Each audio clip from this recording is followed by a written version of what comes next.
உங்க வீட்ல குலதெய்வம் இருக்கா, இல்லையான்னு தெரிஞ்சுக்க உதவும் ஒரு 3 அறிகுறிகள பத்தி தான் இப்ப நாம பார்க்க போறோம்.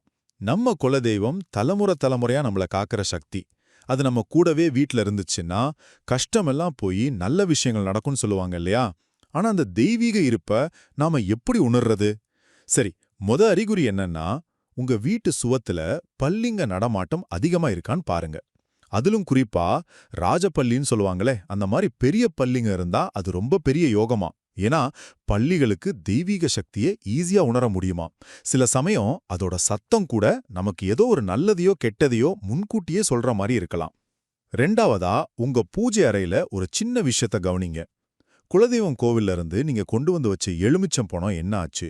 அது அழுகி போகாம, இல்ல பூஞ்சை பிடிக்காம அப்படியே காஞ்சு போயிருந்துச்சுன்னா, உங்க வீட்ல தெய்வம் இருக்குன்னு அர்த்தம்.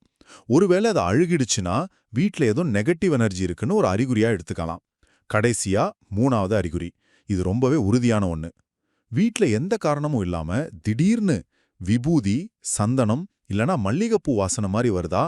நீங்க பூஜை பண்ணாத நேரத்துல கூட இந்த மாதிரி ஒரு நல்ல நறுமணம் வந்தா, அது உங்க குலதெய்வம் உங்க பக்கத்திலே இருக்கிறதுக்கான ஒரு தெளிவான சைன். சோ, இந்த அறிகுறிகள் உங்க வீட்ல இருந்துச்சுன்னா, உங்க குலதெய்வத்தோட ஆசீர்வாதமும் பாதுகாப்பும் முழுசா உங்க கூட இருக்குன்னு நீங்க நம்பலாம்.